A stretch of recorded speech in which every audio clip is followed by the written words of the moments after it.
Hey everyone, this is Joe from New Gamer Nation, and I'm here to talk about Dropsy.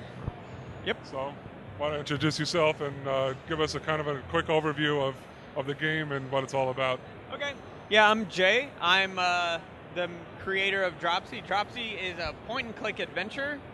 There's no text in it, and it kind of follows the story of a clown who had an unfortunate circus fire break out, and a few people die, and it's kind of a town tragedy, and so kind of everyone in this game world is a little bit frightened of you or unsure of you, and that's fueled by the local news. You're like this myth, and kids run away, and so you kind of start the game in that kind of hostile setting, but all you want to do is hug people. You're really just a good clown. So.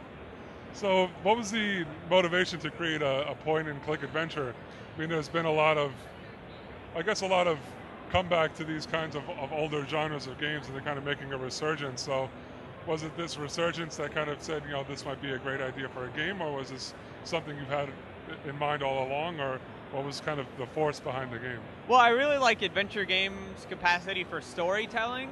Okay. Because the things you're actually doing, you can make them directly relate to the story, whereas a game that has a mechanic you repeat a lot, like hitting things with a sword or whatever, you have to work that into a story. And it just, when you hit about 500,000 things with a sword, it kind of loses, the narrative I've made is real important to me. Like, I've built so much lore, kind of like Tolkien-esque, lots of backstory in this game, and it's like an iceberg. You're only going to see this much, but there is a lot. And while we design areas, we're conscious of everything that we've kind of planned into that.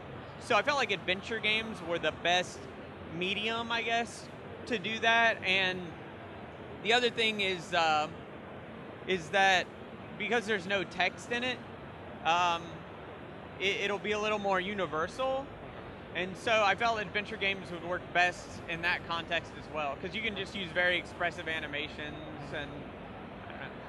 So, as I understand it, this game was Kickstarted, correct? Yeah.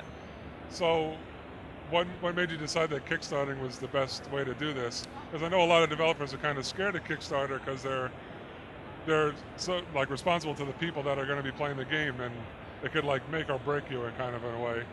Yeah. Well.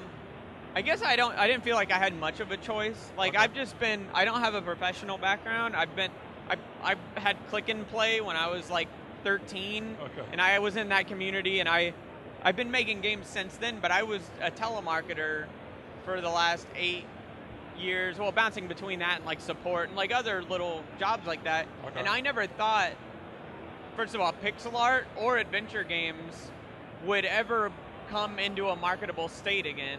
So I was good at pixel art from back then, but I just never thought that there would be I could make anything off of it. Yeah. So when there started to be a resurgence of pixel art games and indie games, I was like, okay, well, maybe there's an audience. So I kickstarted it, and that worked out pretty well. Yeah, I do feel a burden to the people making it, but for me, I'm pretty daggone poor, yeah. So. I can only go up from here. Yeah. So I am not gonna not finish this game. My house is getting foreclosed on right now. Oh my gosh. That's a bomb, I guess. But and Monday is the court date, and my dad's actually going to the thing because I'm still gonna be in Boston. But I'm not worried though. I really believe in the game, and I felt like really I didn't have an option. The Kickstarter, and then Rock Paper Shotgun saw it, and then Devolver saw that article, and the same day I got an email, and I had to check oh my God, is this real? Yeah. And it blew my mind. But yeah. So then what? Well, where did the relationship with Devolver come from?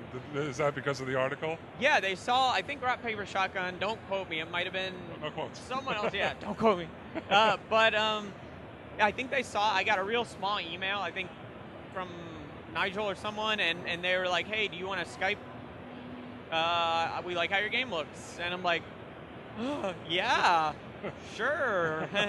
It blew my mind, you know, Yeah. and that's how it started. And they're so hands off. Yeah, It yeah. almost freaks me out. It's like having a girlfriend that lives really far away and you're not really sure what she's thinking about stuff. So you send them something and it like takes them a couple days and they're like, cool. Or you know, they're just so hands off and non-intrusive that like it scares me, but I know it's just because they have good ethics Yeah, stuff. yeah. Yeah, so. Well, that's great. So, why don't you tell us about the release date? Do you have a release date in mind? What are you doing phases, alphas, betas, anything like that?